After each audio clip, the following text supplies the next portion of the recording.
The reason why I wanted to ask you to do this is because I have known you for so long, and I've heard your story a couple of times, and every time I heard it, I was like, wow.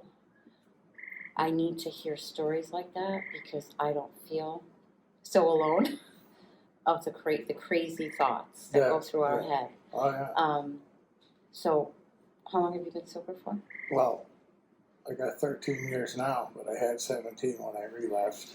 Okay. And now back to 13. So my ego wants to puff up and say 30, but All right. like I said, it's been 13 since my relapse. Okay. After 17 years, I decided to go back out for a couple of months. Any Only reason? because I wasn't doing the right thing. I Okay. wasn't living right. All my character defects were still involved. All I was doing is not drinking and going to meetings. And I still acted like the same old Roland. Yeah. So, Okay. in 08, I went back out for a couple of months and I came Just back to test the waters? just to see, yeah, I guess, just to find out how crazy it really is. And how was it? It was horrible. It was horrible. It was worse than before. Yeah. I hear that a lot, Roland. That it gets worse. Yeah, well, it was worse because then I started smoking crack, and crack wasn't even around in 1991 when I got sober the first time. They just started having it out there on the street. Yeah. When they went back out in 08, they had it full blown, and I decided to start doing that, and it was like, holy shit, It was horrible. Did you start drinking young? Like, were you? Well, I started at 14 years old. Okay.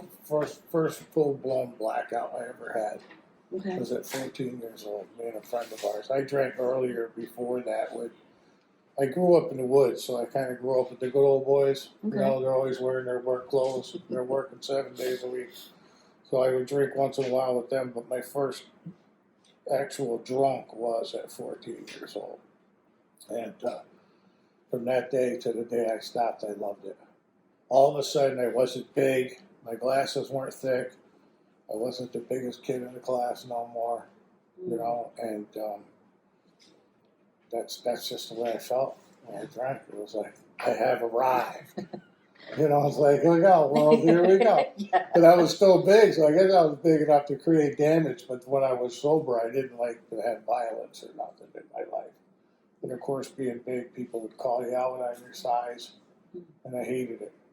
So from that day on, alcohol was a very big part of my life.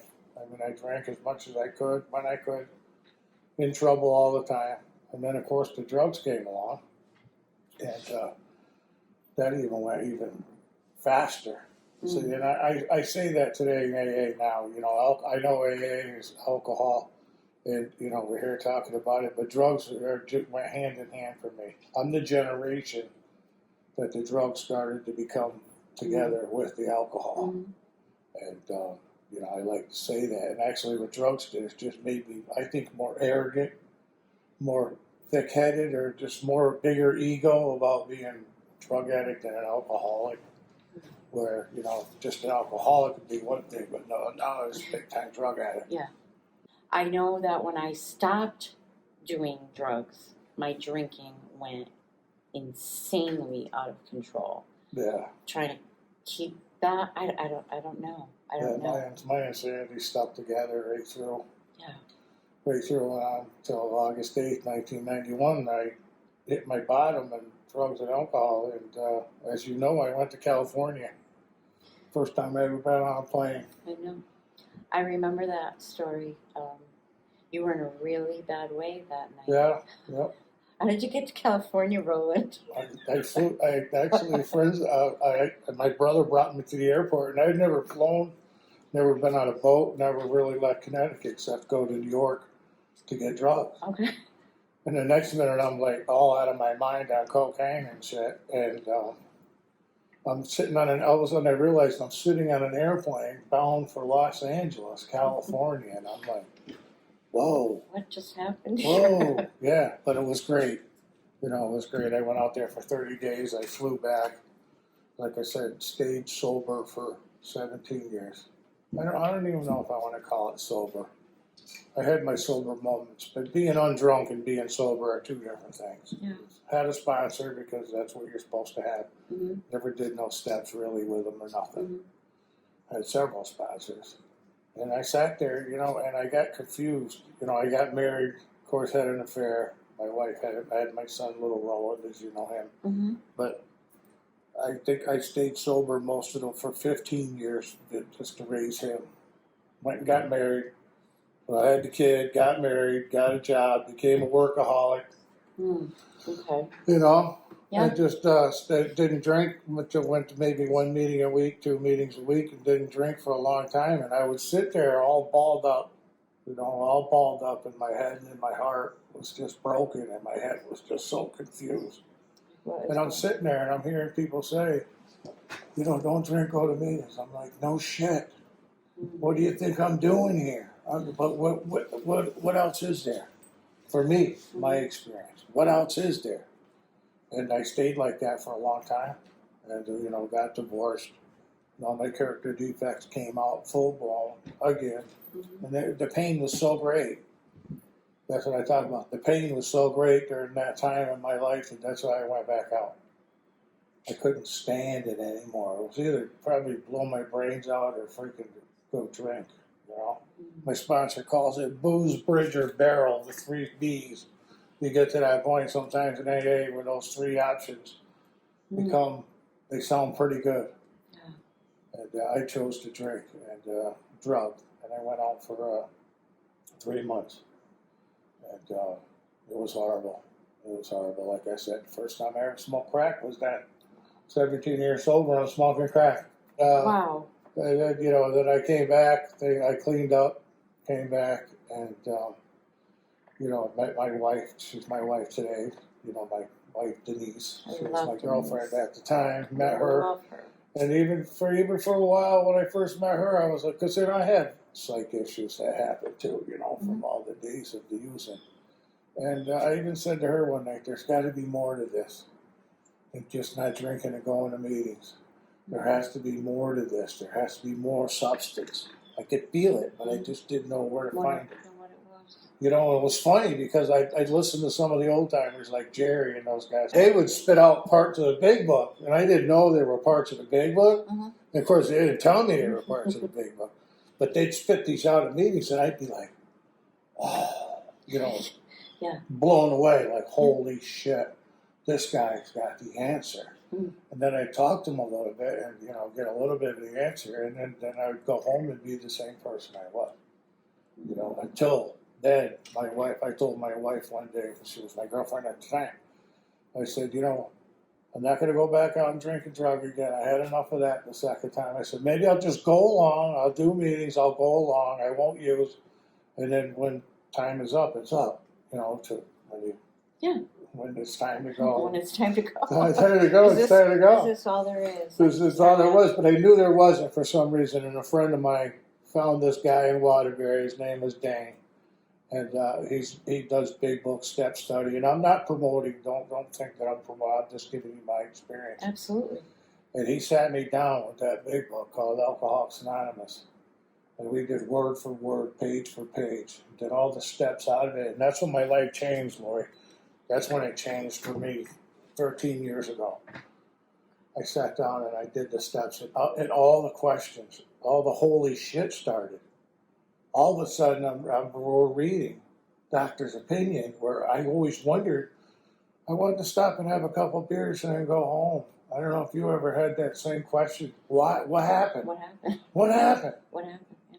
And I didn't know what happened. And then in your mind, you really were going to go have you were not 2 or lying. 3. Yeah, because I would be called a liar. You're a liar. I honestly, in my mind, that's what I was going to do. Yeah. I swear. Or just a couple lines or whatever it was. Smoke a couple joints. And the birds are chirping, and I'm in trouble. And the next night, and then you're there. What happened? And what happened when this guy sat me down, we did the book together. It tells you a doctor's opinion that the body takes over. I never knew that. Mm-hmm. So all those years of sitting there saying, what's wrong with me? I must be defective. I didn't know that the body consumes the alcohol and then it takes over and your brain can't stop you. That was one of them holy shit moments for me. It finally answering the riddles. Yeah. was finally answering the riddles, and was finally telling me that I had to have a psychic change, you know, and you know, reading that, and like I said, I'm not promoting it, I'm just saying what helped me. Yeah. And it put me on a whole different level today, and I try to help others with the book itself. And we went through the steps, and, you know, Dr. Silkworth, and then we did the 4-step. And I found my higher power there, you know, like I said, I grew up in the woods with all the old timers, the good old boys, I call them, the farmers, the loggers. And, you know, I always felt something when I was in the woods. And then when I read Bill's story, and he was talking about being on the mountainside with his grandfather, knowing there was a God, but not going to church on Sunday because his grandfather believed that he wasn't going to have no sermon, no minister tell him how to believe. We were just having this conversation in the car. Yeah. Crazy. And it hit me. Wow, well, my higher power lives in the woods because that's where I'm the happiest. Yeah. You know, and that's where it all started. Your higher power comes through in all these different ways, and we don't even know it. We think we need to see something or touch something. Yeah. But I remember you telling us all you were actually contemplating ending it all. Oh, yeah. For the second time now. Yeah. But even the first time before you went to rehab and in the middle of the night and what? Oh, yeah. I forgot all about that. I love the that. 1-800 came on the TV, or the mute was on because they were out there. You were asking what to do. Yeah. And either pull the trigger, because you held the guns and Vitamins. It was either pull the trigger or sign, and it came up on my TV. I set the gun down, picked up the phone. 1-800. I forgot all about that. Yeah. If you need help. Yeah. Here's a 1-800 number You're in right. the middle of the night. I know. And so when I think about God moments, or you know, some people struggle with that God thing. Yeah. But that's a God moment. That is a God moment. Yeah. In the middle of the woods, Yeah. you were contemplating killing yourself, and you said, "Show me something." 1-800 intervention. Yeah. Call this number. Yeah. You're on a plane to California. I know. I've never been on a plane before in my life. But I love that What was because that? I remember that even because it was one of those things where it was like, Oh, okay. whoa. Now, if that is not a sign that there is something else working in your life, Yeah. you're not done yet, Roland. Yeah. You need to help some people. God, yourself. Well, that's what I try to do now. I know you do. On a daily basis. Awesome. You know, And I try to sit down and just read the book with them. Yeah. You know, our basic text is so get back to that, that's where I started to really feel after the relapse. I'm talking after the 17 years. That's where I hear these old timers say these little passages. And I'd read it and I thought, there's where that son of a bitch found that out. Here, I thought he was a genius. You know? I thought he was a goddamn genius laying out all these pearls of wisdom. And I'm like, there it is. There it is in black and white. There it is. Just gotta read it, right? Exactly. I'll never forget what I got. The promises were read at a meeting, and I'm like, those are the coolest things. But you were reading them every week. I just wasn't paying attention. Yeah, you didn't know they were after step 9. I had no idea. I'm like, whoa, those are really cool. Yeah. And some of them started to come true for you. Yes. Even in the beginning. Yeah. Just not drinking and going to meetings, and it was miserable. And it worked for a while, though, too. Yeah, but then of course. Wears off. Then it wears off. But when you first come in, it's wonderful. You're getting people. You're laughing. You're going. You're being able to get up in the morning and go to work. You're not feeling alone no more. Yeah. And it's like unleashing a kid in a toy store that never had toys when you go into AA.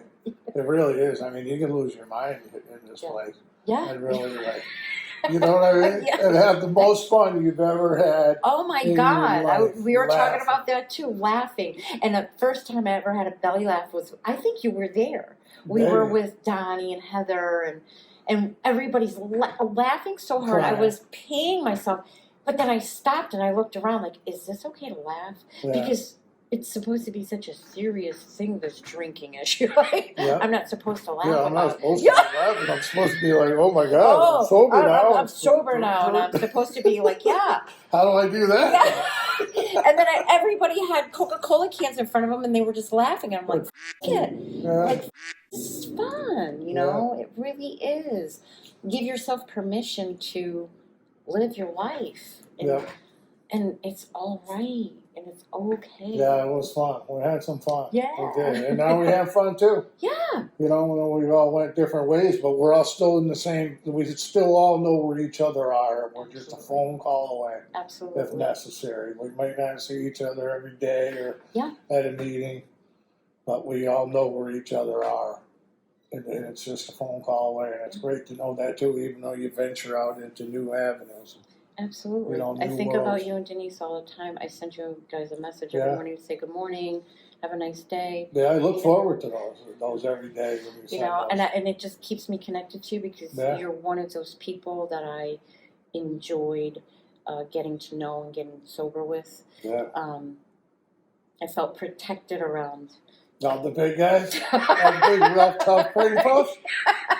Rough, tough cream puff. Rough, tough cream puff. Oh, yeah. But I felt very, very good in your company. I felt very protected. And it wasn't even because of the rough and tough.